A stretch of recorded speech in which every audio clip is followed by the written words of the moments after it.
¿Cómo están? Muy buenas tardes, bienvenidos, bienvenidas a una nueva edición de Hoy es Noticia acá por las pantallas de CNN Chile. Comenzamos esta semana, lunes 26 de enero, con muchísimas informaciones, sobre todo con lo que ocurrió el día de hoy en el Centro de Justicia y la ex ministra de la Corte Suprema, Ángela Vivanco. Vamos a estar conversando acerca de eso, pero también una actualización de todo lo que ha marcado esta jornada calurosa acá en la región metropolitana, no extremadamente calurosa para lo que podría ser el mes de enero en esta fecha, fines del mes de enero, pero llegamos a los 29,6 a esta hora. La máxima fue de 30,4 durante la jornada del día de hoy. Así que harto calor nos acompaña durante esta tarde de día lunes. Comenzamos con todo el ánimo de esta semana. Estos son nuestros titulares acá en Hoy es Noticia. Con la intervención de los querellantes, mañana se retomará la audiencia de formalización de la ex ministra de la Corte Suprema, Ángela Vivanco, quien es investigada en la trama bielorrusa. El Ministerio Público le imputa los delitos de cohecho y lavado de activos, y la ex magistrada permanecerá recluida en tránsito en la cárcel de San Joaquín. Enredo en la oficina del presidente electo por la fecha en que comenzó el contacto con Trinidad Steiner para arribar al Ministerio de Seguridad Pública. Todo esto luego que la futura vocera de gobierno, Baracedini, afirmara el fin de semana que la conversación llevaba un buen tiempo. Hoy, sin embargo, dijo que los diálogos ocurrieron solo pocos días antes de la nominación. 16 incendios se mantienen en combate, según reportó la Corporación Nacional Forestal. La mayoría de ellos se concentran en las regiones de la Araucanía y el Biobío. En Punta de Parra, localidad de la comuna de Tomé, comenzó hoy la instalación de las primeras viviendas de emergencia y mañana se hará lo propio en Concepción. Sigue la tensión en Estados Unidos tras la muerte de un segundo ciudadano a manos de agentes federales. Donald Trump envió a su zar de la frontera a Minneapolis mientras insiste en que su agenda de deportaciones masivas sigue siendo popular pese al tiroteo registrado en Minnesota. Y en noticias deportivas, Coquimbo Unido es el supercampeón del fútbol chileno. El cuadro pirata derrotó a Universidad Católica en lanzamientos penales y se quedó con el primer título del año. Diego Sánchez fue la gran figura al atajar 2 lanzamientos penales sin ocupar guantes.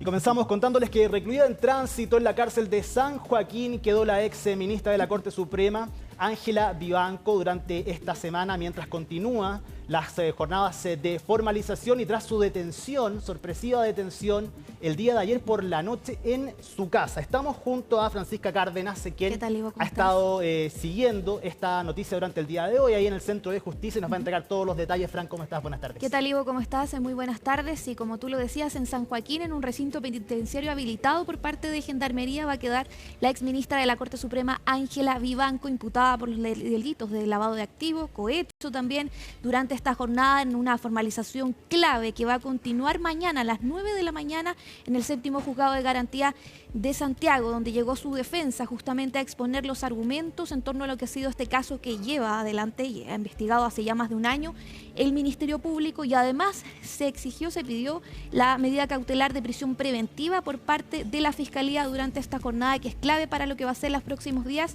y que se va a definir este viernes. Justamente va a haber un receso el día miércoles, el jueves se van a hacer las réplicas, más escuchas de los argumentos, y ya el viernes sería clave para definir si es que va a quedar con esta medida cautelar. Solo para saber, Fran, ¿tiene una cualidad especial, elementos especiales? ¿Está habilitado algo especial en San Joaquín, me imagino, para ella? Sí, de hecho se le puede ingresar medicamentos, todo lo que es ropa, y esa era la duda principal hoy, ¿no? Después de lo que fue también esta detención que se realizó ayer, pasadas las 22 horas en su domicilio en la comuna de Las Condes. Ella misma, se veía ahí en las imágenes, que le abre la puerta a personal policial, también a la Fiscalía Regional de Los Lagos. Se incautaron algunos elementos también claves en la investigación, tal como se hizo también en noviembre pasado, el 2025, justamente en el marco de esta investigación y de la trama denominada Rusia. Así que vamos a ver parte de las reacciones, pero primero vamos a hacer, Ivo, digamos un recuento de todo lo que ha sido este caso. Justamente esta detención ayer en su casa se da luego de lo que es esta querella, la aprobación de querella de capítulos, que era este paso final que faltaba por parte de la Fiscalía para poder, digamos, formalizarla, una especie de protección que tienen los fiscales y exfiscales y exjueces también, parecida al fuero parlamentario, digamos, muy parecido a eso, y que en este caso no era exigible, pero se hizo de todas maneras porque ya estaba destituida, pero se hizo de todas maneras porque la tesis justamente de la Fiscalía es que ella habría cometido los delitos, los presuntos delitos, justamente cuando ella estaba en su cargo, digamos, ejerciendo como ministra de la Corte Suprema. Todo esto, recordemos que surge a través de lo que es el caso Audios, este audio de Luis Hermosilla, y abre toda esta rama de antecedentes que se empieza a investigar por parte del Ministerio Público. Entonces se hace la detención y también recordemos justamente lo que es esta trama, una serie de fallos de la Sala de la Corte Suprema presididas por la exministra Ángela Vivanco, fallos que levantaron sospechas por la rapidez, la celeridad con la que se hicieron y que justamente fueron realizados porque ella había pedido que se pusieran en tabla para que fueran mucho más rápido y así se fuera beneficiando distintos casos, en este caso el pago que hizo Codelco de 17.000 millones de pesos a la empresa bielorrusa, que es justamente lo que se le acusa y en lo que está involucrado. Recordemos además su pareja, que fue formalizado también, entre otros personajes claves dentro de la investigación, que también estaba a su defensa durante esta jornada en el Centro de Justicia de Santiago. Así que escuchemos parte de lo que fueron también los relatos durante el proceso de formalización de esta jornada.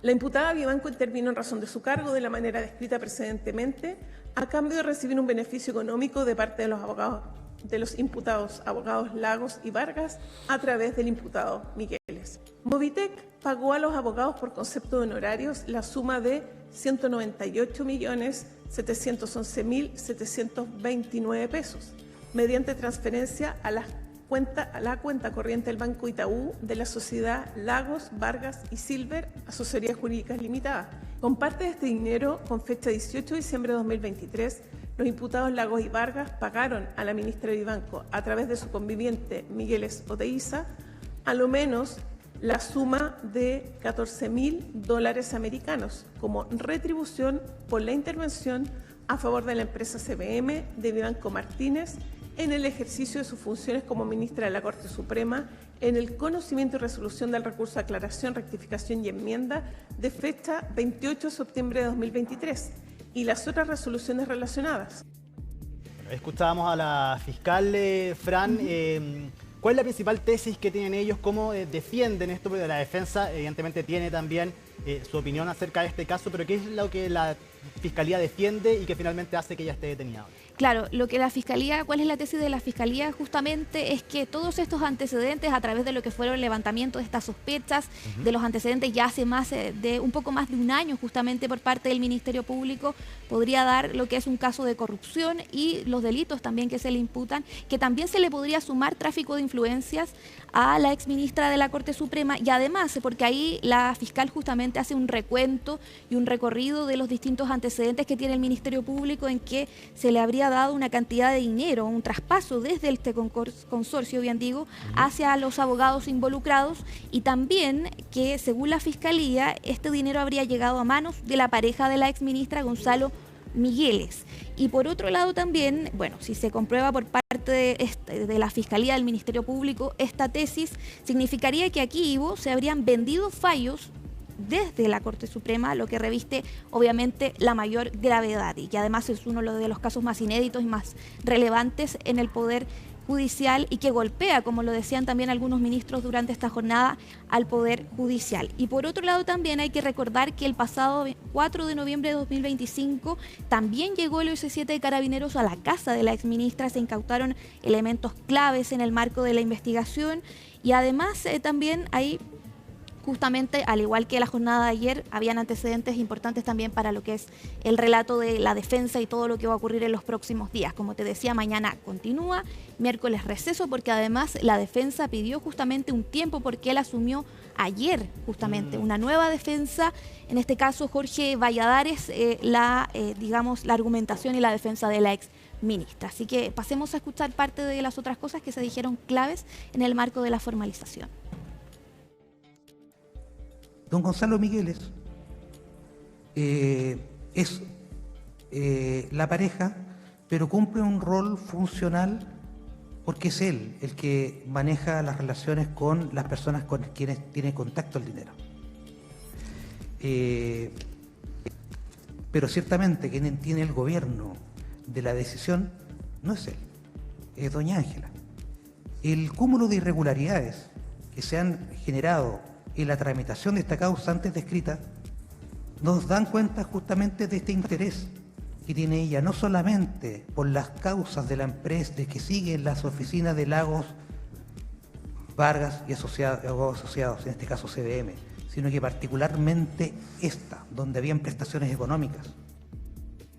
Claro, ¿y qué decía su defensa durante esta jornada? Lo dijo al llegar al Centro de Justicia Ivo, que es desproporcionada esta solicitud de detención que se hizo y que se aceptó por parte también del tribunal, y la forma en la que se hizo, donde vemos a la ex jueza justamente ahí esposada, la vemos esposada también dentro del séptimo juzgado de garantía de Santiago, toma agua esposada, ayer también lo mismo, digamos, la misma imagen, y además ella se cubre con una manta justamente para salir de su domicilio hacia el vehículo donde es ingresada, donde sale bastante tranquila. De hecho, ella misma, como te decía, le abre la puerta a personal policial y también a la fiscalía para que puedan ingresar a su domicilio, donde se incautan también elementos claves, lo que podría ser también, incluso se decía hoy, su nuevo teléfono, por ejemplo, en el marco de esta investigación.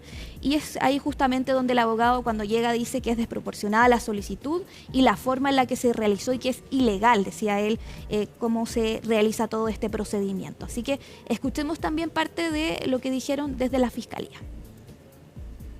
Efectivamente, junto con la orden de detención, nosotros solicitamos la orden de incautación, de registro de incautación de especies de interés que se podían encontrar, sobre todo elementos tecnológicos, en el domicilio de la exministra de la Corte Suprema, y en ese sentido se recogió distintos materiales que, por cierto, va a haber que analizarlo durante el transcurso de la investigación. Creemos que la libertad de la señora Vivanco constituye un peligro para la seguridad de la sociedad y constituye un peligro además para el éxito de determinadas diligencias de investigación, y así lo expusimos ante el tribunal. Sostuvimos por qué creemos que su libertad es un peligro para la seguridad de la sociedad, principalmente y fundado en el carácter de los delitos, la gravedad de los delitos, la pena asignada a los delitos, considerando que son delitos cometidos por una jueza, una ministra del máximo tribunal de justicia del país, y eso es especialmente grave para nosotros como Fiscalía. Claro, ahí la fiscal pedía y solicitaba también esta medida cautelar de prisión preventiva que se va a definir el viernes, como te decía Ivo. Y por otro lado también se hablaba por parte de los distintos fiscales, hacía un relato justamente de este dinero que habrían recibido, al menos 90 millones de pesos, la ex ministra y su pareja Gonzalo Migueles, mientras se tramitaban las causas por la disputa con Codelco del consorcio chileno. Recordemos que Codelco le paga más de 17.000 millones de pesos a la empresa bielorrusa, y por otro lado también que era representada este consorcio por los abogados Mario Vargas y Eduardo Lagos, de quienes también sus abogados y representantes estaban durante esta jornada en el séptimo juzgado de garantía de Santiago para escuchar justamente esta etapa de formalización que es clave en torno a la ex ministra Vivanco. Así que escuchemos justamente qué dijo su nuevo abogado, su nueva defensa, que asumió ayer, y que dijo justamente que abrió el correo y que alcanzó a abrir la carpeta y que necesitaba tiempo también para poder preparar la defensa. Así que escuchemos qué dijo durante esta jornada. Para nosotros es una medida desproporcionada e innecesaria. Doña Ángela Vivanco ha estado disponible a distintos actos del procedimiento, no solo del procedimiento, sino que incluso cuadernos administrativos en los que ha comparecido voluntariamente a declarar, y ha estado perfectamente y permanentemente disponible en cada una de las citaciones que se han dispuesto a su respecto, y ha prestado la colaboración necesaria. Entonces, cuando se sopesa eso en relación con la necesidad de despachar una orden de detención para asegurar su comparecencia, a nosotros nos parece que técnicamente no corresponde. Nosotros creemos que no son constitutivos de delito los hechos que se están proponiendo, ya lo podemos decir porque son por todos conocidos, y vemos o vislumbramos que los antecedentes que se han aportado tampoco encadenan de una manera lógica y razonable hacia una convicción. Claro, se presume entonces, Ivo, que los 4 involucrados y la exministra Vivanco se concertaron justamente para favorecer al consorcio al que la empresa estatal, en este caso Codelco, debió pagar estos millones y millones de pesos. Así que nos vamos a quedar muy atentos a este caso, que es clave para el Ministerio Público y por supuesto también para la exministra Vivanco, que va a pasar la noche recluida. ¿Y mañana cómo continúa esto? Mañana a las 9 de la mañana en el 7º Juzgado de Garantía de Santiago continúa la formalización. El miércoles hay, como te decía, un receso para que prepare la defensa todos los antecedentes. Jueves vienen las réplicas y ya el viernes tenemos una definición en torno al caso de la exministra, quien muy probablemente podría quedar en prisión preventiva. Intensa semana entonces para Ángela Vivanco y también, bueno, para ti también, que vas a estar cuidando, me imagino, esta situación. Francisca Cárdenas, muchísimas gracias por esta información y quedamos atentos a la noticia de la semana, probablemente. Muchas gracias, Ivo, que esté muy bien. Y nosotros vamos a cambiar de tema, nos vamos a ir a otro enredo, pero uno político, y tiene que ver a raíz de una entrevista que dio la futura vocera de gobierno Mara Cedini a diario La Tercera, donde habla de la figura de María Trinidad Steiner, quien va a ser la próxima ministra de Seguridad y quien acompaña en estos momentos al presidente electo José Antonio Kast en su gira por Centroamérica. ¿Cuál es el nudo? ¿Cuál es el problema? El momento en el que la habrían llamado iniciando los contactos para saber si es que estaba dispuesta a asumir este cargo. Dijo en esta entrevista Mara Cedini, la futura vocera, que había pasado harto tiempo, había sido mucho tiempo, se habían tomado ya estos contactos y eso generó debate en el mundo político. De hecho, el día de hoy, desde la misma oficina del presidente electo, otros futuros ministros dijeron que había sido cosa de horas, cosa de días. Bueno, vamos a tratar de desenredar todo esto junto a Macarena Román, que se encuentra acá con nosotros en la sala de redacción. Maca, tú has reporteado esto, un enredo, un flanco que se abre para la futura administración. ¿Cómo estás? Hola, Ivo, muy buenas tardes. El primer gran tropiezo para algunos de Mara Cedini, otros tratan de bajarle el perfil, específicamente quienes se van a convertir en oficialismo ya en el próximo mandato. Dicen que no importa o no tiene gran relevancia el hecho de que si estas conversaciones comenzaron antes o después de que fuera electo José Antonio Kast. En cambio, desde el actual oficialismo aseguran que eso marca si es que hay o no eventual conflicto de interés y que por lo mismo es necesario que se esclarezca cuándo comenzaron los diálogos. Hay un enredo, una contradicción evidente entre lo que ha dicho Mara Cedini en primera instancia y lo que dice durante esta jornada. En el fin de semana se publicó una entrevista, la primera entrevista que ella da ya como futura vocera de gobierno luego de haber sido confirmado el gabinete, a La Tercera, y entre algunas preguntas se le hace obviamente sobre cuándo fue que se contactó a la ex fiscal regional de Tarapacá. ¿Qué dice Mara Cedini? Hace bastante tiempo, y que de hecho fue bueno que se tomara como que fuera un hecho casi improvisado, pero que finalmente era un hecho que tenía ya de bastante tiempo, una larga data de conversaciones entre el presidente electo y también la ex fiscal regional. Por supuesto, esa declaración no cayó bien en el oficialismo y dicen que tiene que esclarecer, ya decíamos, los plazos. De hecho, en la propia entrevista se le pregunta el detalle, precisamente cuándo comenzaron las conversaciones con la ex fiscal regional, y Mara Cedini dice esos son tiempos y son reuniones privadas del presidente electo, por ende él es el único que puede hablar sobre el detalle de estos encuentros. ¿Qué ha dicho, por ejemplo, parte del oficialismo? Que bueno, que tendrán que ponerse de acuerdo de alguna forma en esclarecer cuándo fue. ¿Por qué? Porque, por ejemplo, el futuro ministro del Interior, Claudio Alvarado, hablaba de que fueron días antes de confirmarse el gabinete. Mara Cedini, ya lo decíamos, decía bastante tiempo antes, y luego de la declaración del futuro ministro del Interior, Mara Cedini vuelve a no concordar estas declaraciones porque habla de solo horas antes. Y esa es fue al revés. Claudio Alvarado dice horas antes y Mara Cedini dice días antes. Y obviamente no hay al menos un mensaje que sea único para todo el gabinete, sino que hay al menos algunas contradicciones respecto al tiempo de cuándo se dieron estos diálogos. Escuchemos justamente parte de estas declaraciones. Y esta comunicación no tiene nada de extraño, nada de raro, porque se produjo pocas horas antes en que ella tomara la decisión de colaborar en el gobierno del presidente Kast. Ella dijo que era mucho tiempo antes, que era harto tiempo antes en las reuniones que se había, o sea, los contactos y ese tipo de acercamiento. No tiene ninguna lógica ni sentido hablar si fue una hora antes, una hora después, un minuto antes, un minuto después. Aquí lo que interesa y lo importante es que tenemos una ministra de Seguridad que es un lujo para el país, que tiene expertise, que tiene conocimiento y que da tranquilidad a la ciudadanía. Tras estas comunicaciones se generan pocos momentos antes de que la persona acceda a colaborar con el presidente Kast en su gobierno. A mí me parece que es de sentido común que el presidente electo converse con sus colaboradores, con su equipo cercano para armar los perfiles de quienes van a integrar su gabinete. Eso me parece de lo más normal, eso lleva muchos meses pasando, la construcción de todos los ministerios, todos los perfiles, y seguridad no es la excepción.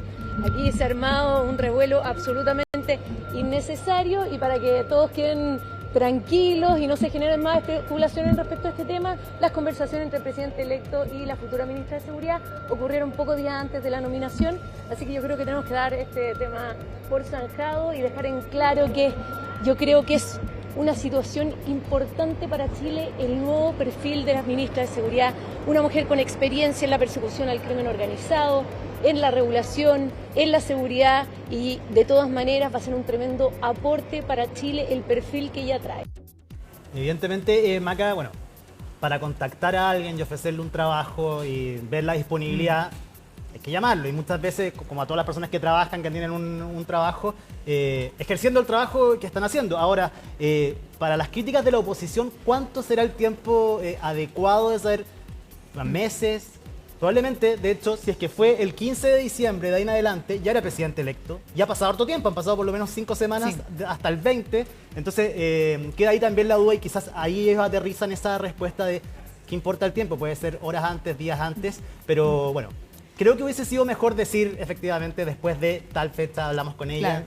Aparentemente no es algo de meses. Porque justamente esa es la crítica, que si lo hizo en su calidad de candidato presidencial, dicen ahí se podrían haber mezclado intereses políticos, sí, porque habían otros candidatos también, y entonces ¿por qué decirle que sí a uno y no a otro? Siendo que ella tenía un cargo, por supuesto, muy importante como fiscal regional de Tarapacá. El punto es que tú dices bien, en caso que se haya contactado luego del 14 de diciembre, las críticas se desvanecen, no tiene mucho sentido, asidero, sí, porque, bueno, ahí lo habría hecho obviamente con todas las de la ley, y de hecho, aunque lo hubiese hecho antes, quizás se ve feo ante los ojos del oficialismo, pero tampoco hay un impedimento, que haya alguna ley, ¿cierto? Un impedimento legal que diga que no puede hacer aquello José Antonio Kast o cualquier otro candidato presidencial.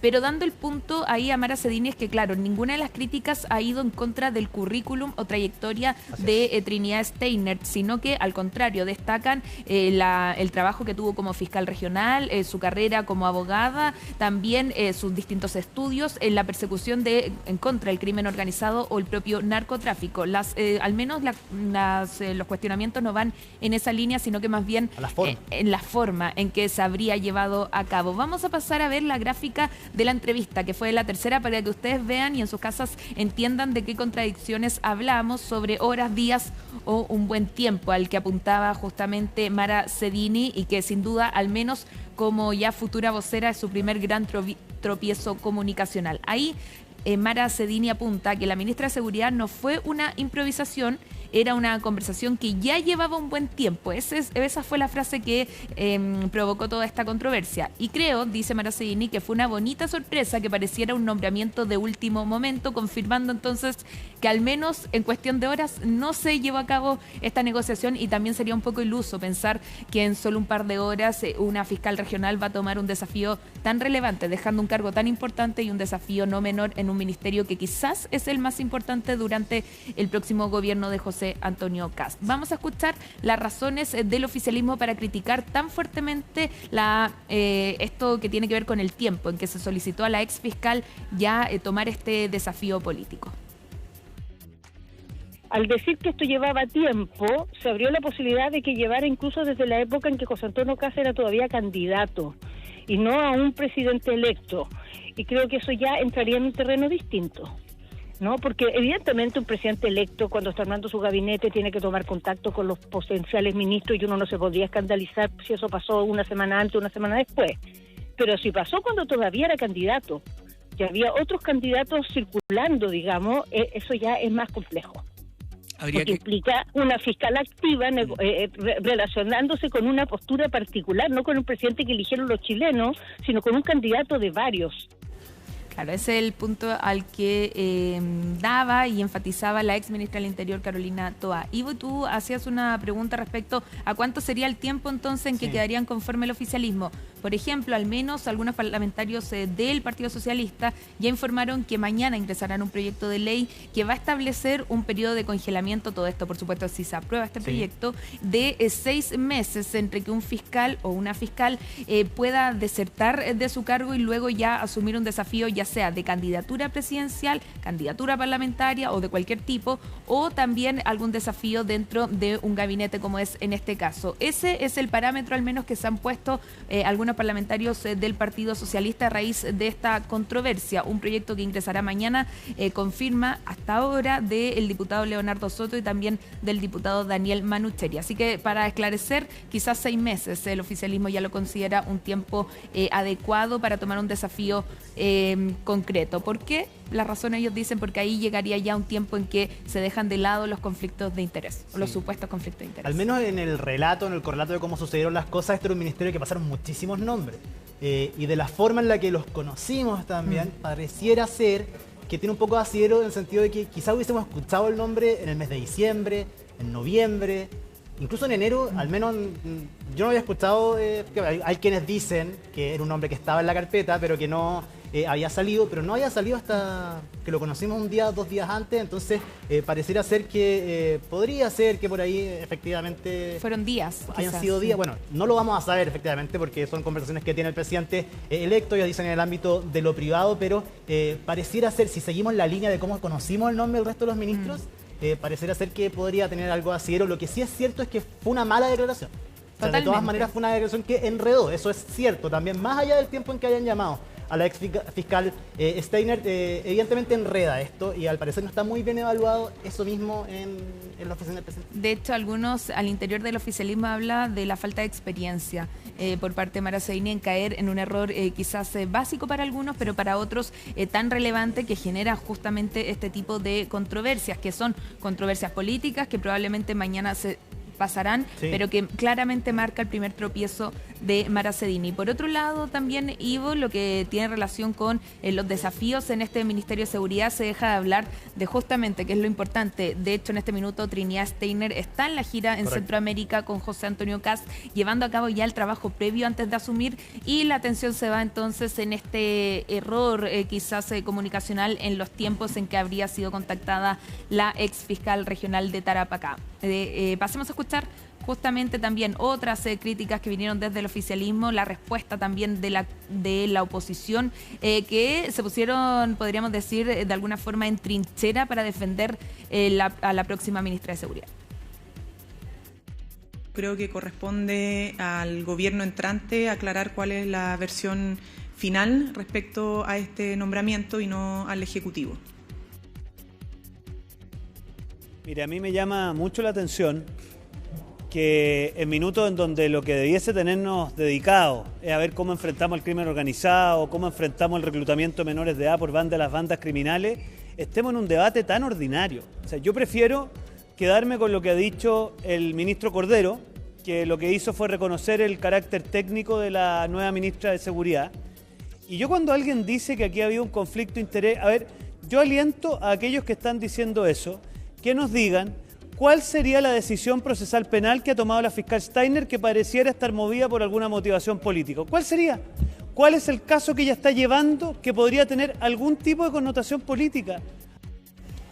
Hay un punto que hace entonces el diputado Chalper. Solo para terminar, Ivo, hay quienes comparan la decisión justamente del presidente electo de convocar a alguien que estaba ejerciendo en un cargo de una entidad autónoma como es el Ministerio Público con la decisión que tuvo el presidente Gabriel Boric antes de asumir de contactar a Mario Marcel, quien era el que presidía el Banco Central. La diferencia, eso sí, esa comparación la hace la actual oposición. La diferencia, podríamos decir, es que, claro, ambas entidades son autónomas, pero que el Ministerio Público caso investiga de forma transversal cualquier tipo de presunto delito y que ahí puede haber conflicto de interés. En cambio, el Banco Central más bien está para regular la inflación en un país y que son diferentes las labores que hacen cada una de estas entidades. Así es. Bueno, una polémica de día lunes a raíz de esta entrevista entonces de la futura vocera Mara Cedini. Están todas las explicaciones dadas. Hay que ver cómo avanza este proyecto que van a presentar desde el Partido Socialista, pero parecería ser más bien quizá una declaración que enreda más allá de un problema de fondo donde incluso autoridades actuales han dicho que no hay ningún impedimento para que pueda asumir. Vamos a ver eso sí, si es que esto sigue durante la semana. Totalmente. Nos vemos. Muy bien. Chao. Bueno, y nosotros vamos a seguir hablando acerca de la formalización de la exministra de la Corte Suprema, Ángela Vivanco, también acerca de los desafíos del Ministerio de Seguridad, que a partir del 11 de marzo estará encabezado por María Trinidad Steiner, pero también acerca de, ya casi terminando esta administración del presidente Boric, de los balances que se hacen, de los avances, de las autocríticas en materia de seguridad, y lo vamos a hacer precisamente con el ministro de la cartera, con el ministro de Seguridad Pública, Luis Cordero, a quien ya vemos en pantalla. Ministro, ¿cómo está? Muy buenas tardes. Gracias por conversar con nosotros. Hola, buenas tardes, Ivo. ¿Cómo está usted? Muy bien, ministro. Antes que hablemos del tema de fondo de seguridad, es inevitable que no pasemos por la contingencia y quería saber su opinión acerca de lo que sucede con la exministra de la Corte Suprema, Ángela Vivanco. Más allá del caso en particular de ella, ¿qué significa esto para el Poder Judicial, para la Corte Suprema? ¿De qué forma golpea y dónde finalmente lo que estamos viendo el día de hoy? Mire, para la Corte y para el sistema institucional chileno es un golpe muy significativo. Desde el retorno a la democracia de la Corte Suprema y sus distintas integraciones hicieron esfuerzos significativos por salir de un conjunto de situaciones irregulares que transformaron no solo la remoción de un ministro de la Corte en la década de los 90, sino que una seguidilla de acusaciones constitucionales por comportamientos indebidos en la Corte. A partir de 2000 y debido a distintas reformas, la Corte comenzó un camino trazado fundamentalmente por los temas de implementación de reformas, de transparencia y sobre todo de darle garantía al sistema institucional sobre su funcionamiento. Los hechos que se han revelado en el contexto de la investigación asociada a la exministra Ángela Vivanco dan cuenta de yo creo, una cierta desazón de todos aquellos que durante estas últimas 2 décadas impusieron esfuerzos muy significativos por lograr un sistema de funcionamiento en la Corte Suprema en particular transparente y con independencia.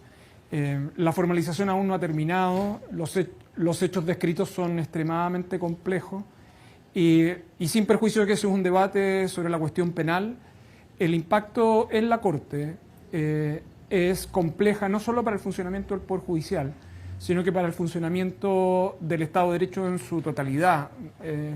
Los tribunales y por el diseño institucional chileno, especialmente la forma en que resuelve los casos la Corte y los tipos de asuntos que llegan a la Corte Suprema, en muchísimas ocasiones opera como árbitro institucional. Entonces, que ese árbitro institucional se vea impactado de esta manera por los hechos descritos en la formalización es complejo no solo por los esfuerzos que ha hecho la Corte, sino que fundamentalmente por las garantías de imparcialidad y sobre todo de los esfuerzos que estaba haciendo la Corte en recuperar confianza institucional. Pero también soy de aquellos que cree que si para algo sirven las tradiciones, y sobre todo las tradiciones institucionales, es para que en momentos complejos puedan sostener las crisis.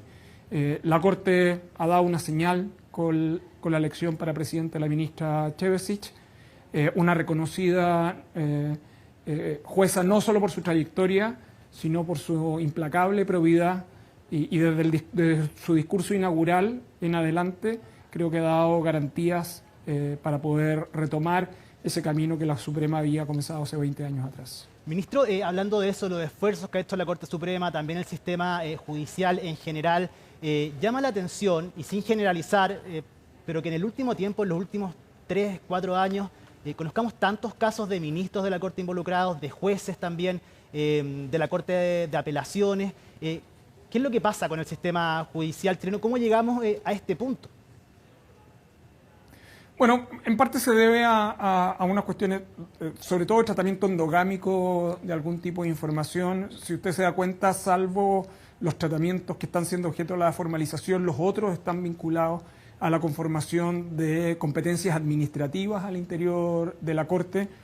La Corte Suprema desde el año 2015 finalmente acogió una tesis que se ha venido formulando desde fines, más bien desde el retorno a la democracia, y es sacar las competencias administrativas de la Corte Suprema y dejarlas exclusivamente en funciones jurisdiccionales, porque de hecho cuando se entremezclan no solo genera un problema desde el punto de vista de que es una competencia excesivamente amplia que afecta su eficacia, sino que también genera incentivos muy inadecuados como estos que están vinculados a la participación en mecanismos de nombramiento donde los tribunales no debieran estar involucrados. El primer paso se ha dado con la reforma a notarios y conservadores, sacando a la Corte y a los tribunales precisamente de esa nominación, en parte por los incentivos que se generaban ahí.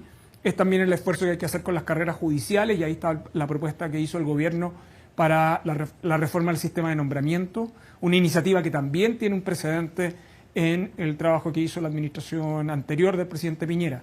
Entonces, algunas cosas suceden, por cierto, por la conducta indebida de funcionarios del Estado, y otras tantas están facilitadas por ciertos diseños institucionales que el Estado tiene que suprimir. La separación de la función jurisdiccional y la función administrativa creo que es una de las conclusiones inevitables de todo este tipo de procesos. La que evidentemente no puede ser justificada ni explicada bajo ningún evento son aquellos que tienen que ver con conductas que atentan en contra de la función del juez propiamente tal, ¿no? El de ser un sujeto imparcial que no beneficia a ninguna de las partes. Cuando se conocen antecedentes como lo que se están relatando en esta formalización, por cierto, se afecta a la esencia del funcionamiento del Poder Judicial. ¿Y usted espera que con esto se pueda acelerar también la reforma al sistema de nombramiento? ¿Qué tan urgente sea? Sí, yo creo que es un tema sobre el cual existe un amplio consenso, pero creo que no hay que perder de perspectiva. Creo que usted puede tener el sistema de nombramiento más sofisticado del mundo, pero las conductas indebidas puede tener la regla más estricta, pero si no hay comportamientos leales a la función jurisdiccional o a la función pública, no hay sistema de nombramiento que pueda neutralizar ese comportamiento indebido.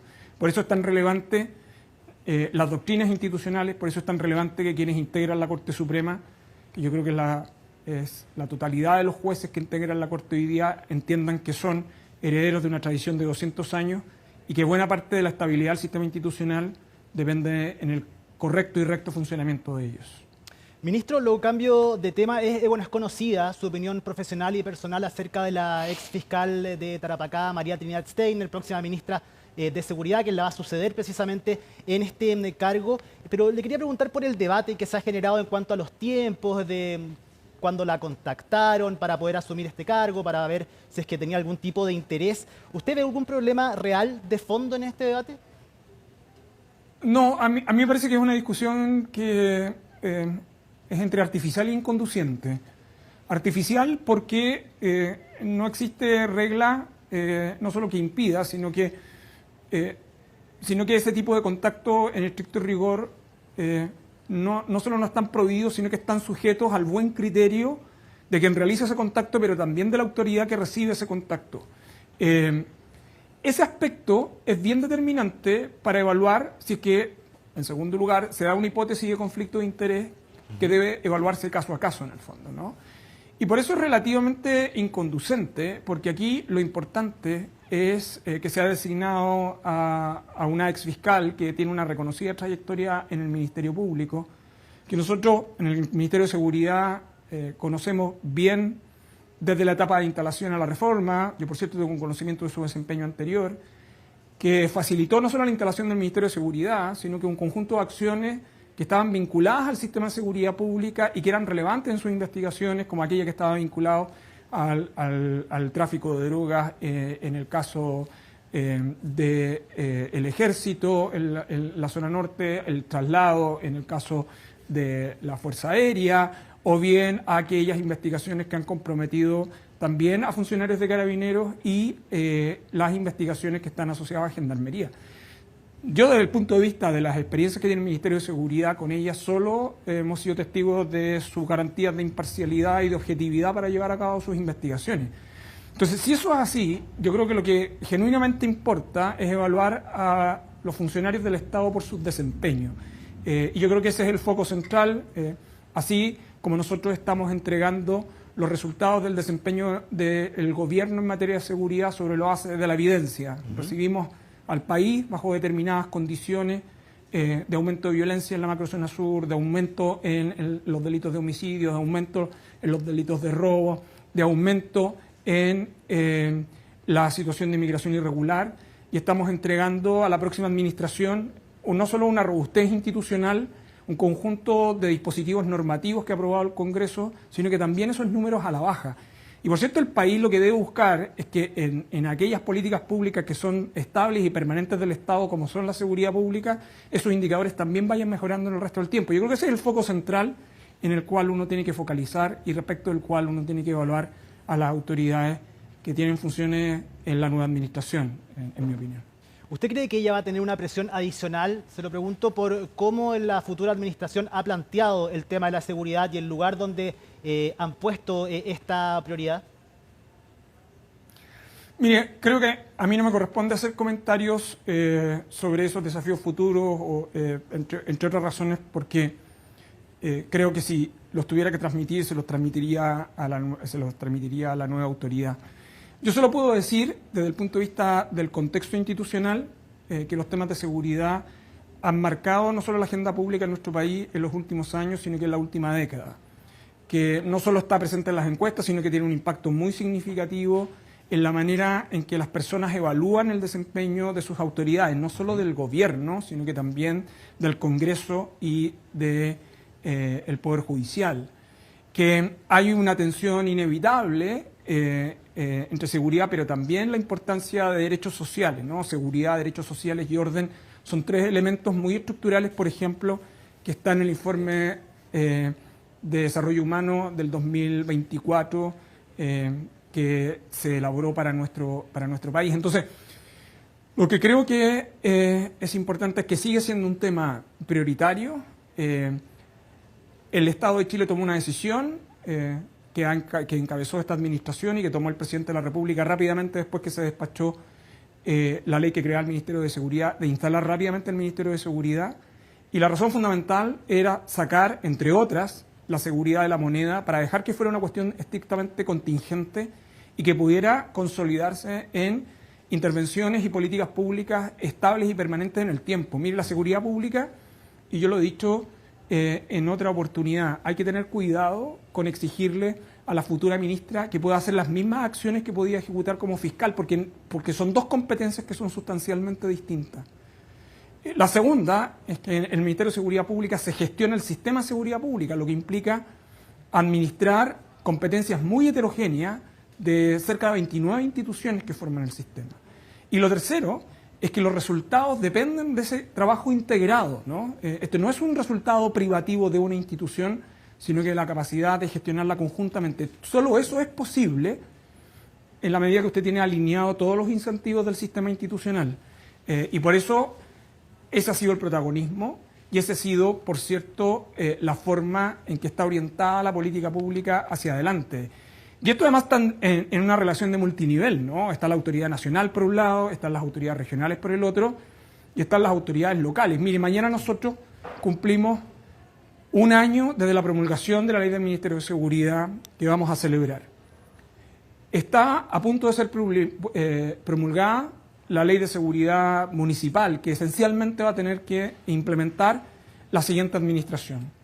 Estamos en plena etapa de instalación e implementación de la ley de seguridad privada. Entonces hay temas muy estructurales en seguridad pública que forman parte de la política estable del Estado de Chile, que por cierto deben continuar, y hay otros aspectos de énfasis de gestión que por cierto quien asuma la responsabilidad en este ministerio va a implementar según las instrucciones que dé el presidente electo, pero esto está en contornos institucionales muy definidos por la ley y que sigue siendo preocupación porque al final del día en la seguridad pública también hay otros bienes que son relevantes para las personas, ¿no?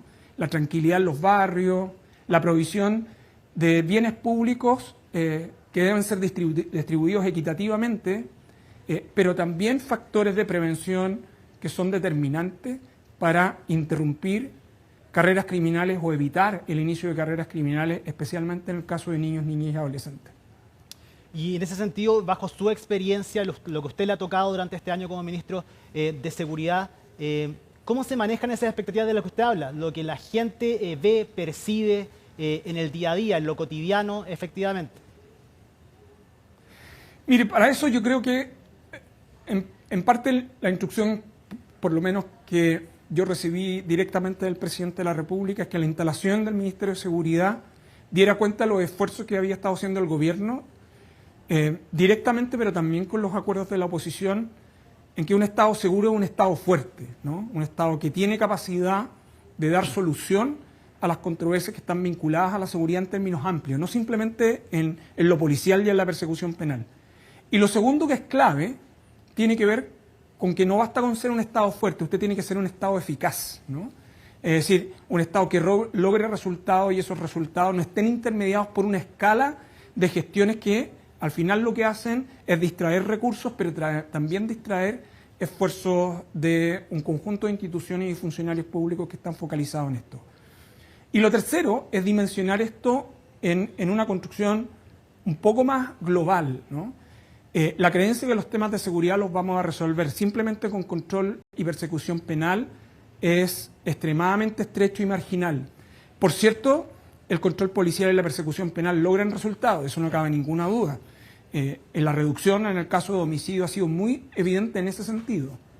Pero usted tiene que estar preocupado desde evitar el inicio de carreras delictuales en el caso de niños, niñas y adolescentes, pasar por la prevención no solo de acciones, sino que también de espacio público, estar muy presente en persecución, en actividad policial, en persecución penal, pero también focalizar la gestión en el cumplimiento de las penas y en la gestión penitenciaria como elemento determinante también para poder interrumpir, ¿no?, esas carreras criminales que aún se sostienen de personas que están dentro de la cárcel. Entonces, los esfuerzos son muy significativos y suponen no solo estar asociados a la gestión con las policías, el Ministerio Público, sino que el rol que cumple también el Ministerio de Educación o la gestión que cumplen los municipios es muy determinante para poder obtener resultados eficaces en distintas localidades. Y esto yo creo que es otro factor que es determinante. Las realidades de la seguridad pública son muy heterogéneas dependiendo de los lugares donde nosotros evaluemos. Entonces la pertenencia territorial de las intervenciones públicas también tiene que tener esa consideración. Y en base a esas realidades, ministro, bueno, ahora el presidente electo José Antonio Kast está en un viaje a Centroamérica. Según su agenda iba a visitar El Salvador, iba nuevamente al Secota, la cárcel de alta seguridad, para ver el modelo. Estuvo en República Dominicana, en la frontera entre este país y Haití también, viendo cómo ellos resuelven este tema fronterizo. ¿Qué de eso es aplicable a nuestra realidad efectivamente? ¿O qué tan aplicables son esos modelos en nuestro país? Yo creo que siempre uno tiene que tener cuidado cuando evalúa experiencias comparadas de cualquier iniciativa, especialmente cuando está asociado a intervenciones de gestión pública y política pública. La razón es relativamente simple. Los países enfrentan problemas similares, pero tienen instituciones y mecanismos de diálogo en la cual se abordan ese tipo de aspectos que son muy diversos y además los hechos de los cuales se representan son muy diversos. Los problemas de migración irregular y fronteras son problemas comunes en todas partes del mundo, especialmente en los últimos años, en el fondo, ¿no? Las fronteras son lugares muy complejos de la gestión, son lugares donde no solo hay que preocuparse de la migración irregular, sino que son lugares de la comisión de ilícitos muy significativos. Por eso, para la seguridad pública, frontera es más que ingreso irregular. En el caso nuestro, los números de ingresos irregulares han bajado en más de un 40%, pero el principal foco en la extensa frontera que nosotros tenemos, en la macrozona norte en particular, pues debiera estar focalizado y debe estar focalizado, por ejemplo, en contrabando en todas sus distintas manifestaciones. Lo segundo es que los sistemas penitenciarios también abordan realidades que son muy distintas en el fondo, que tiene que ver con los perfiles criminales de las personas que ingresan, la composición de los mismos, los tipos de delitos prevalentes y sobre todo la gestión de los establecimientos. Creo que uno tiene que tener siempre mucho cuidado con El Salvador, no solo por la forma y modo en que El Salvador ha abordado los temas de seguridad, sacrificando varias reglas del sistema institucional, sino que entre otras cosas, porque el contexto en el cual se desenvolvió esa agenda de seguridad en El Salvador no es replicable en ningún otro país de la región. De hecho, el propio presidente Bukele lo ha dicho explícitamente. Entonces uno tiene que tener cuidado con eso. Y lo segundo, uno tiene que tener cuidado cuando aborda sistemas penitenciarios, creer que una cárcel es todo el sistema penitenciario, ¿no?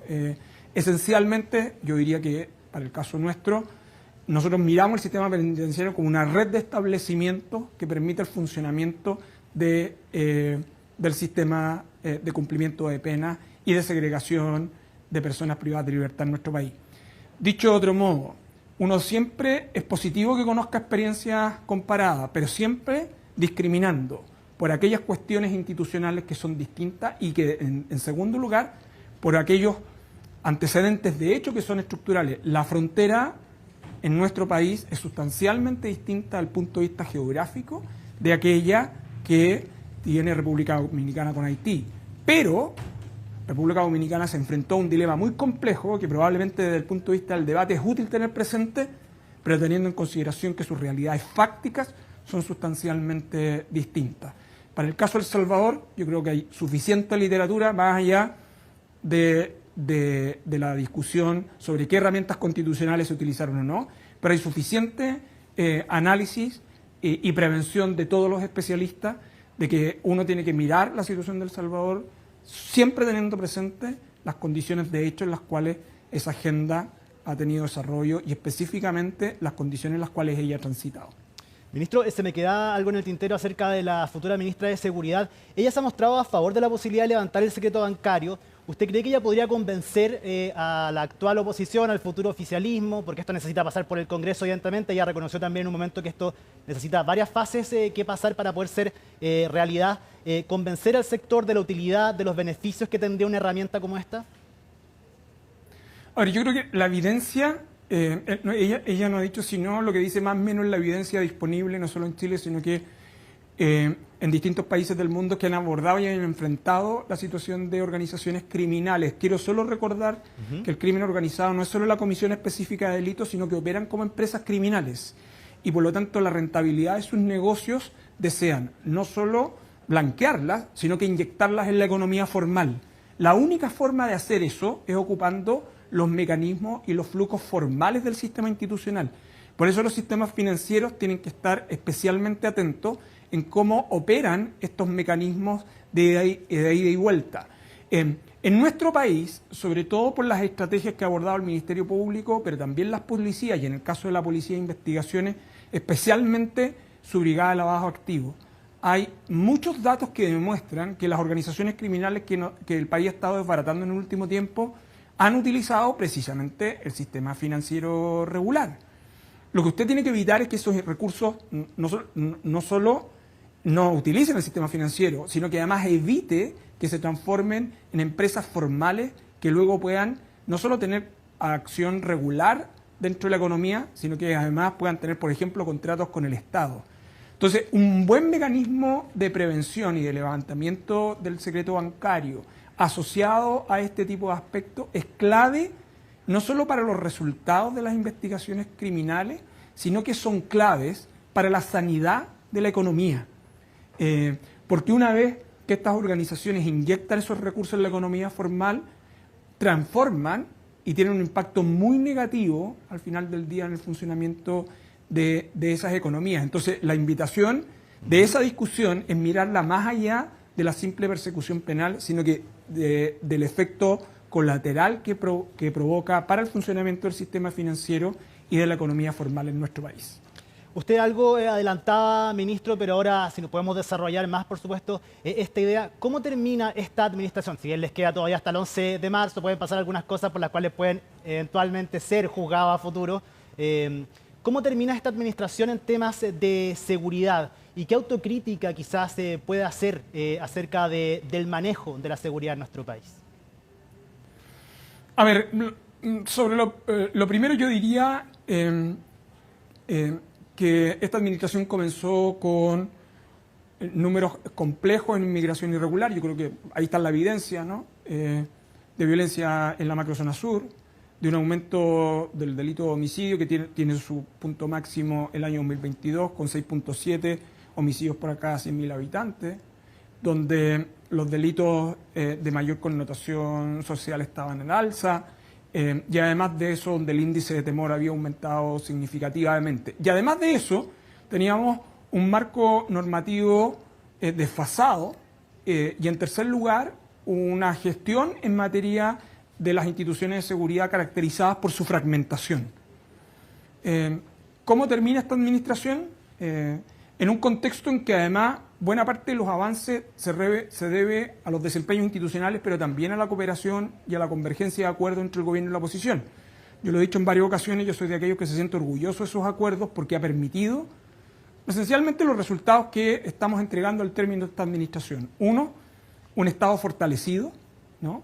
Pero no solo fortalecido en términos institucionales, presupuestarios, del cual ya hemos hablado en muchas otras ocasiones, sino que además en un modo de gestión integral en materia de seguridad, donde es evidente que los resultados dependen de esa cooperación institucional y no simplemente de la fragmentación de cada una de ellas. La segunda es que esta administración culmina con una actualización como nunca había tenido el sistema institucional chileno en su legislación para abordar temas complejos desde el punto de vista de seguridad, que van desde la gestión, la creación del Ministerio de Seguridad Pública, la Ley de Seguridad Municipal, la actualización de regulaciones para el combate al crimen organizado, y ahí está precisamente esas reglas, o la modificación a la ley de droga, la creación de la Fiscalía Supraterritorial, o también algunas cuestiones para hacer más eficaz esa persecución, y esas son las modificaciones, por ejemplo, la más relevante que se ha hecho desde su dictación al Código Procesal Penal. Y el tercero es que eso ha tenido impacto en los números, en el fondo, ¿no? Se ha reducido en más de un 40% el número de ingresos irregulares, la frontera está fortalecida, por cierto, uno puede seguir mejorando en esos ámbitos, pero está fortalecida no solo con despliegue, sino que además con inversión en tecnología, tanto para Fuerzas Armadas a través de Cifrón como para Carabineros a través de la muralla digital. En segundo lugar, el número de violencia, de los hechos de violencia en la macrozona sur han disminuido en un 80%, tomando los datos del 2021 hasta hoy. El año 2025 terminó con los menores números que teníamos de hechos de violencia desde el año 2017. El caso de robos violentos, los datos están ahí, han disminuido también muy significativamente.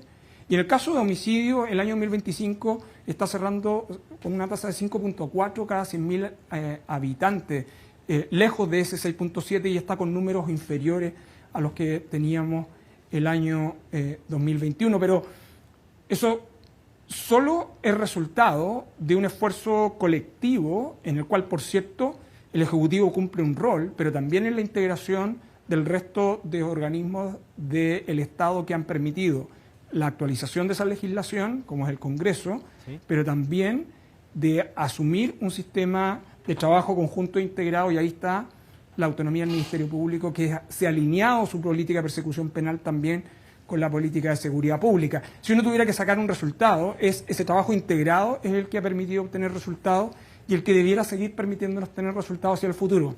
Y si me permite un comentario, ¿sí? Yo creo que lo clave en seguridad es seguir evaluando las instituciones por el impacto que provocan sus intervenciones, no solo por indicadores de medio, sino que por sus indicadores de impacto. Chile tiene que seguir reduciendo su tasa de homicidio, tiene que seguir reduciendo delitos violentos, y sobre todo tiene el gran desafío de seguir reduciendo el temor en la población, porque el temor paraliza, el miedo tiene efectos relevantes en las conductas de las personas, y la única forma de poder seguir reduciendo ese índice de temor no es solo con resultados eficaces, sino que también con que las personas confíen en sus instituciones, y para que confíen en las instituciones no solo debe tener resultados, sino que tiene que tener instituciones probas en el fondo. Por eso se tiene que ser tan drástico en actos de corrupción de cualquiera de las instituciones del sistema de seguridad pública. Sí, ministro, bueno, se nos acaba el tiempo, pero me queda una pregunta y quiero saber qué va a hacer Luis Cordero después del 11 de marzo. ¿Qué le gustaría hacer que por su trabajo efectivamente le es difícil? Hoy en día nosotros sabemos que usted hace deporte, que lee mucho, que hace clases también, pero ¿qué pretende hacer de su vida, ministro, una vez concluida su administración ahí en el Ministerio de Seguridad? Bueno, usted bien sabe, yo he seguido dando mis clases en la Facultad de Derecho de la Universidad de Chile, ya tengo programado mi primer semestre, incluyendo un curso en el magíster que voy a dar el primer semestre, que ya está programado. Pero en segundo lugar, buena parte de mis análisis de jurisprudencia yo los tuve que interrumpir de la jurisprudencia de la Corte Suprema. Tengo esa evaluación de la Corte de este periodo con mis notas escritas, la jurisprudencia analizada, pero han sido cosas que no he podido publicar, así que son cosas que cerraré y volveré a Pero un a ver hobby tan estudioso. cómo decantan esas ideas del derecho en este tiempo en que no he podido escribir sobre eso. Y su tiempo libre, me refiero. Sé que usted es muy estudioso, pero su tiempo libre, como lo más en lo personal, ¿qué le gustaría volver a hacer? Es que yo convivo en dos mundos, ¿no? Que Sí. es el derecho y las políticas públicas, y esas siguen siendo mis pasiones, además de la música y la literatura, y de correr temprano en la mañana. Esas cosas las seguiré haciendo, pero por ahora lo que nos importa es cerrar bien esta administración, pero sobre todo realizar un traspaso impecable para que la ministra Steiner pueda recibir toda la información que requiera para hacerse cargo de este sector que implica grandes desafíos para el país. Luis Cordero, ministro de Seguridad, muchísimas gracias por haber conversado esta tarde acá en Hoy es Noticia. Que esté muy bien. Usted también. Muchas gracias. Y nosotros hacemos una pausa acá en Hoy es Noticia y lo hacemos viendo imágenes del Quisco. Bastante más gente que la que veíamos la semana pasada a esta hora. 6 de la tarde con 30 minutos y está bien poblada esa playa. Muy linda imagen de la región de Valparaíso. Nosotros vamos y volvemos con más información. Estamos de vuelta en Hoy es Noticia. Lo usamos para hablar de temas policiales. De hecho, la Policía de Investigaciones está investigando la relación que tienen 3 asesinatos ocurridos durante la noche de este domingo en la comuna de La Florida. Le vamos a preguntar a Felipe Hernández acerca de los detalles y cómo avanza esta investigación. Felipe, ¿cómo estás? Buenas tardes. Hola Ivo, ¿qué tal? Buenas tardes. Claro, hay breves tiempos para poder explicar estos temas que han ocurrido y que han marcado la agenda en las últimas horas aquí en la región metropolitana y específicamente partiendo por este tema ocurrido en la comuna de La Florida. Se da en el contexto de un partido para recaudar fondos para llevar justamente recaudar fondos para los damnificados de las regiones de El Ñuble y el Biobío producto de los incendios forestales. Y es en ese contexto que a eso de las 23 horas o pasadas las 23 horas se produce un grave incidente en el que aparentemente, todo esto es información preliminar, es lo que ha surgido en las primeras horas en torno a esta investigación, que bandas se habrían enfrentado entre sí y se habrían generado una gran cantidad de disparos. Es más, hay 2 personas que en una primera instancia son las primeras identificadas como víctimas en este hecho y que fueron trasladadas hasta el hospital de La Florida. La primera de ellas recibió, escucha bien, porque se habla de un acribillamiento, 27 disparos. La segunda persona recibió 8 disparos. Ambas fallecieron prácticamente en el instante porque cuando llegaron hasta el hospital de La Florida ya prácticamente no había nada más que hacer. Luego de eso se conoció respecto de una tercera persona que había llegado a un CEFAM en el Villa O'Higgins, así se denomina ese recinto asistencial comunitario, y también había recibido más de 5 disparos esta persona. No se descarta que esa tercera víctima podría ser también parte de las personas que recibieron disparos. Una gran cantidad de evidencia balística fue la encontrada en el lugar por parte del personal de la Brigada de Homicidios de la Policía de Investigaciones, quienes se hicieron cargo de esta indagatoria tras la decisión, en este caso, del equipo contra el crimen organizado y homicidios del Ministerio Público. Un hecho que obviamente generó reacción por parte del equipo persecutor de esta dependencia, de este departamento del Ministerio Público, y los invito a que revisemos justamente estas declaraciones. Aproximadamente a la medianoche se informó a la Fiscalía ECO del ingreso de 2 personas que resultaron fallecidas producto de múltiples impactos balísticos. Estos ocurrieron en el sector de Aconcagua, de la comuna de La Florida. Según los antecedentes, darían cuenta de un eventual enfrentamiento, el cual se habría producido posterior a un encuentro deportivo. De los fallecidos, uno de ellos presenta a lo menos 27 impactos balísticos, mientras que el otro al menos 8, los cuales darían cuenta de la participación de al menos más de un tirador, conforme a las evidencias también que se han levantado del sitio del suceso. Las dos primeras personas, aquella víctima que recibió 27 impactos balísticos y la segunda que recibió 8, tendrían antecedentes penales, antecedentes policiales más bien, pero nada vigente. Lo cierto es que se está investigando esta situación como un triple homicidio, pero hay que ver las situaciones que podrían vincular a ese tercer fallecido con esta primera situación que ocurre y que termina con estas dos personas en una primera instancia fallecidos en este lugar y derivados hasta el hospital de la Florida, y esta tercera persona que es baleada también y que es llevada hasta un consultorio de la comuna de la Florida. Cambiamos rápidamente de tema, recuerden, tenemos breve tiempo. Vamos a hablar de Luis Vázquez Villena. Ustedes se preguntarán quién es. Bueno, este sujeto es conocido en el ambiente delictual como Lucho Plátano y tomó mucha relevancia desde el año 2023. De hecho, en esta fecha, 17 de enero, cuando este servidor estaba trabajando en horario matinal, bueno, les reportaba justamente respecto de las indagatorias que se estaban realizando a propósito de la muerte de un funcionario policial de la Policía de Investigaciones que fue asesinado tras haber sido intentado ser asaltado por un grupo de sujetos. Dentro del grupo de sujetos que intentó robarle su vehículo a este funcionario policial, bueno, se habría encontrado Luis Vázquez Villena.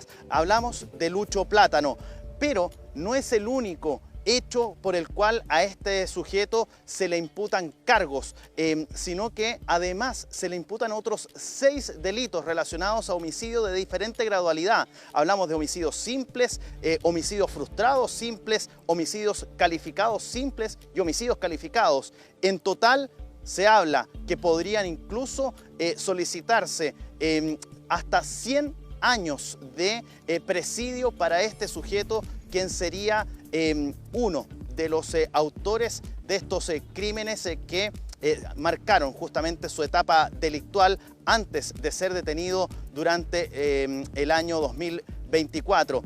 3 años de investigación para este hecho, en el cual justamente a este funcionario de la Policía de Investigaciones que fallece, se inicia esta labor investigativa y se detiene a Lucho Plátano en las cercanías de un domicilio ahí en el sector sur de la región metropolitana. Vamos a escuchar las palabras de familiares, también de abogados respecto de esta situación que se vive a propósito del inicio a partir de hoy del juicio oral en contra de Luis Vázquez Villena.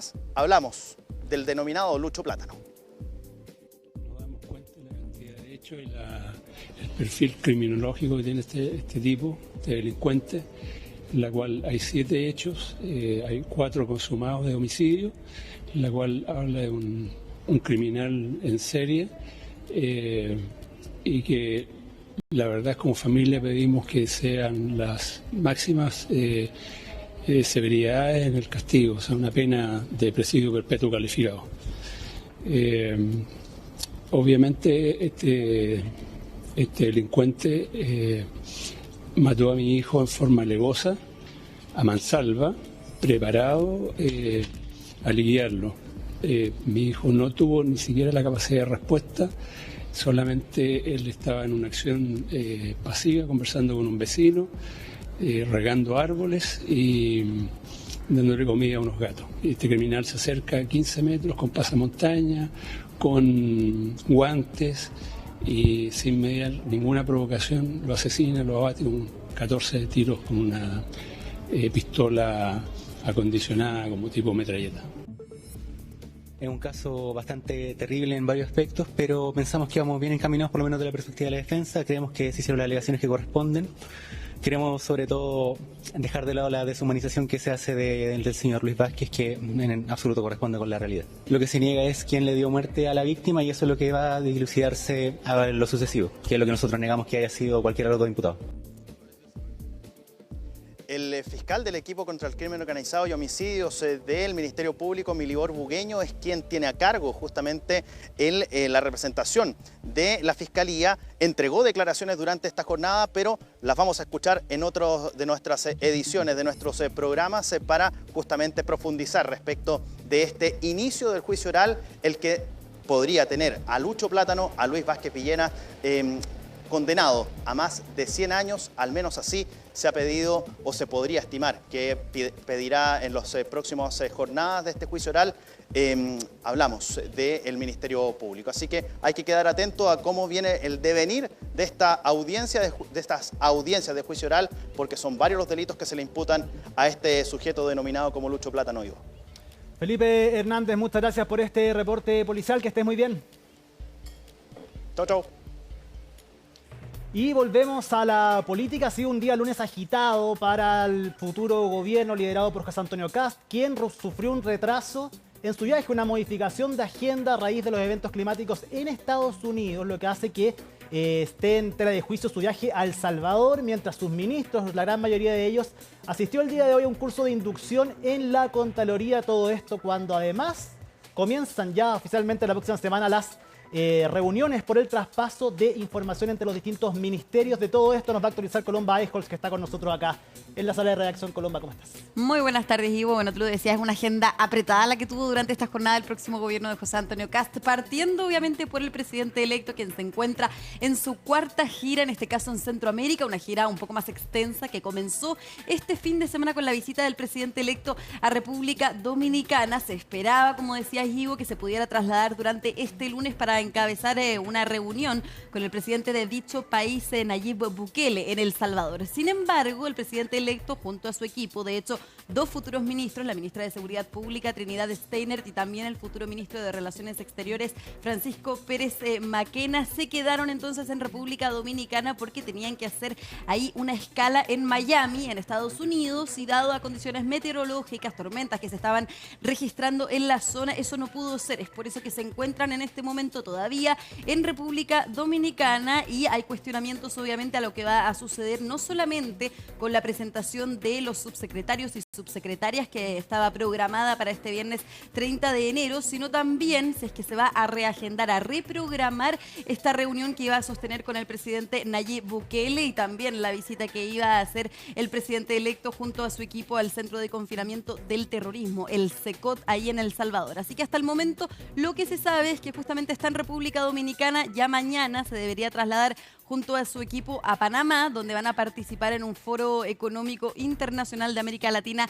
y el Caribe. Y sobre esto justamente nos comentaba el próximo ministro del Interior, Claudio Alvarado, sobre cuáles habían sido estos percances, problemas técnicos finalmente que hubo y que no permitieron que el presidente electo se trasladara hasta El Salvador. Pasemos a revisar esas declaraciones del próximo ministro del Interior. Ha existido contingencia en el viaje por problemas técnicos, por lo tanto todo el calendario que tenía proyectado el presidente se está reconversando, se está reevaluando para ver si se pueden cumplir con las proyecciones de inicio del viaje en cuanto a sus actividades de regreso a Chile. Así que oportunamente se comunicará esa reconfiguración si existe. Bueno, entonces entregaba los detalles el futuro ministro del Interior, Claudio Alvarado, sobre este viaje, esta reunión que finalmente el presidente electo no pudo sostener con Nayib Bukele, el presidente de El Salvador, pero de todas maneras se va a estar trasladando hasta Panamá durante la jornada de mañana para estar en este foro económico junto a los futuros ministros que también acompañan al presidente electo José Antonio Kast en esta cuarta gira. Ahora, hablando también de ministros, y lo mencionábamos al comienzo de este comentario, los ministros, próximos ministros que van a partir sus funciones a partir del 11 de marzo, participaron durante esta jornada en una inducción de Contraloría, en un curso de probidad, en donde participaron 21 de los 24 ministros, próximos ministros del gobierno de José Antonio Kast. Solamente se restó la próxima ministra de Seguridad Pública y también el próximo ministro de Relaciones Exteriores por estar acompañando al presidente electo en esta gira, y también se ausentó la futura ministra de Energía, la senadora Jimena Rincón, por temas de agenda. De todas maneras, vieron con buenos ojos los futuros ministros todo lo que fue la exposición de la Contralora General de la República, Dorothy Pérez, los consejos que también le entregó a quienes no han participado necesariamente en la primera línea de la política. Hablamos con algunos de ellos, por ejemplo, el próximo ministro de Justicia, Fernando Rabat, estaba también presente y entregó declaraciones el próximo ministro del Trabajo, Tomás Rau, entre otros futuros secretarios de Estado. Así que vamos también a pasar a revisar cuál fue el balance que entregaron estos próximos secretarios de Estado sobre las palabras que entregó la Contralora General de la República, Dorothy Pérez. Siempre es importante que las nuevas autoridades sepan el tejimaneje de lo que pasa en el Estado y cómo se controla el mismo. La labor de la Contraloría, de la Contralora y del Subcontralor son fundamentales para el buen desarrollo no solamente del Estado, sino además de la transparencia en todos los actos que nos va a tocar acometer a partir del 11 de marzo. Estuvo muy buena, ¿cierto? Estuvo muy buena. Magistral de la Contraloría de cómo funciona el Estado y las medidas que tenemos que tomar para cuidar los recursos de los chilenos y para cumplir con todos los requisitos que tenemos. Así que eso fue una gran instancia. Fue una exposición extraordinaria, porque fue muy concreta y entonces presentó algunos problemas en los que se puede encontrar, especialmente aquellas personas o ministros que no tenían experiencia en la administración pública. Ella habló de los riesgos que pueden encontrarse en la gestión y dio también pistas de cómo poder desde la gestión ayudar a evitar caer en situaciones complejas. Bueno, ayer un encuentro entonces en una capacitación, como lo vemos en las imágenes, que encabezó la Contralora General de la República, Dorothy Pérez, a 21 de los 24 futuros secretarios de Estado, que recordemos esto es algo que se hace cada 4 años, por lo menos también cuando el presidente Gabriel Boric estaba a puertas de asumir, también estuvo esta invitación por parte de la Contraloría. Sin embargo, los ahí futuros ministros y ministras por temas de agenda decidieron declinar esa invitación. Hoy no profundizaron en eso, de todas maneras los futuros secretarios de Estado dijeron que estaban enfocados en lo que va a ser esta asunción a partir del 11 de marzo y que de hecho ya se vienen preparando los futuros ministros. Veíamos a Claudio Alvarado también en las imágenes entregando declaraciones sobre la agenda del presidente electo para luego, y de hecho fue el primer futuro secretario de Estado que abandonó la Contraloría para trasladarse al Palacio de la Moneda, porque iba a sostener a eso de las 12:15 aproximadamente del mediodía una reunión con el actual ministro del Interior, Álvaro Elizalde, lo que es el punto inicial de estas reuniones bilaterales que tienen que mantener cada ministro entrante y ministro saliente de cada cartera para poder obviamente traspasar los antecedentes y la información. De hecho, decía durante esta jornada el ministro del Interior, Álvaro Elizalde, en una declaración conjunta que hizo con Claudio Alvarado en el Palacio de la Moneda, que justamente se va a dar plazo hasta el 31 de enero para que se pueda hacer ese traspaso, se pueda subir esta información a una plataforma y luego también obviamente esa información se va a ir actualizando hasta el 10 de marzo para que los ministros y ministras entrantes puedan tener toda la información necesaria. Y para eso justamente es que se van a realizar a partir de la próxima semana las reuniones bilaterales entre los secretarios de Estado entrantes y también obviamente los salientes. Nos contaba más detalles sobre esto en el Palacio de la Moneda el actual ministro del Interior, Álvaro Elizalde, así que pasemos a revisar los detalles que entregó el secretario de Estado. La reunión de hoy fue para el diseño y la coordinación respecto del traspaso de mando general del gobierno que se va a implementar a través de las bilaterales que van a llevar adelante los distintos secretarios y secretarias de Estado, y posteriormente vamos a ver los temas específicos del Ministerio del Interior. Eso no obsta que abordamos, sí, algunos temas particulares, que es la coordinación para enfrentar la emergencia que ha azotado con incendios forestales la zona sur de nuestro país, centro-sur de nuestro país.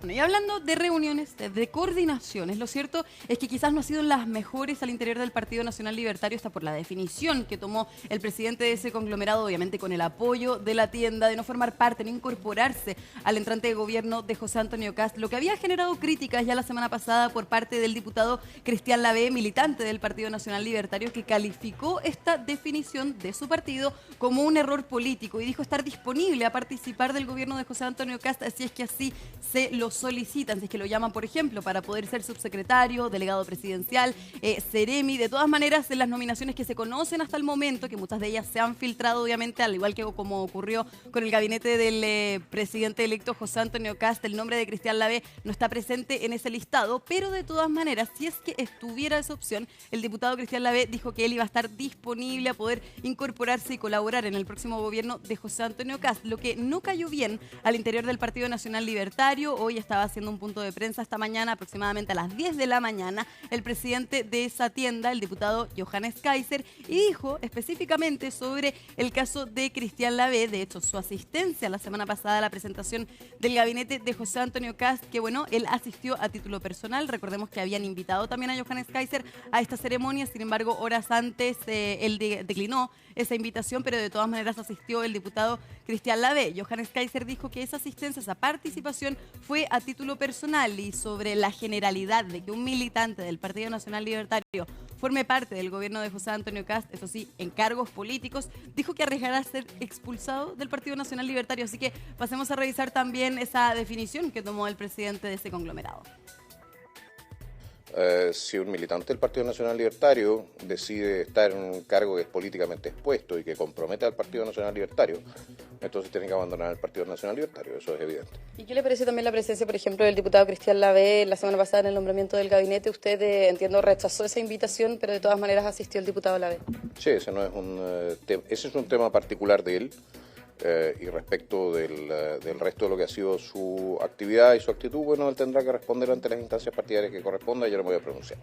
Bueno, de todas maneras le preguntamos a Johannes Kaiser si es que llevaron a Cristian Lavé al Tribunal Supremo de su partido por la asistencia que tuvo la semana pasada a la ceremonia de la presentación del gabinete. Johannes Kaiser dijo que no estaba en conocimiento de aquello, que había que consultarle al Tribunal Supremo. Va a ser interesante en los próximos días ver si efectivamente hay un ofrecimiento al diputado Cristian Lavé para formar parte del gobierno de José Antonio Kast, y también obviamente saber cuándo se conocerá la nominación, la presentación de los subsecretarios y también cargos importantes como lo son las delegaciones presidenciales y también las seremías. Todo esto también cuando queda en suspenso esta reunión que iba a sostener el presidente electo con el presidente de El Salvador, Nayib Bukele. Así es, Colomba. Te aprovecho de contar que en exactamente 24 horas aterriza en Panamá el presidente electo José Antonio Kast. Finalmente consiguieron entonces hacer la logística necesaria para aterrizar en Panamá, y a las 21 horas del día de mañana se va a reunir y va a sostener una reunión bilateral con Luis Ignacio Lula da Silva, así que va a ser su primer gran encuentro con el líder de la República Federativa de Brasil. Colomba Discos, muchísimas gracias por estar por aquí. Nos vemos, Ivo. Y nosotros nos vamos a una pausa acá en Hoy es Noticia. Nos vamos con imágenes de La Serena. Se ve poco el faro por el sol que hay hasta ahora, 24 grados a esta hora en La Serena, en la región de Coquimbo. Nosotros vamos y volvemos. Esta edición de Hoy es Noticias junto a don Nicolás Cabarga, a quien despido, que esté muy bien. Nos volvemos a juntar el día de mañana a las 5:30 de la tarde, como todos los días, mientras vemos imágenes de la región metropolitana, 26,4 grados a esta hora. Que tengan un muy buen término de jornada. Nos vemos mañana.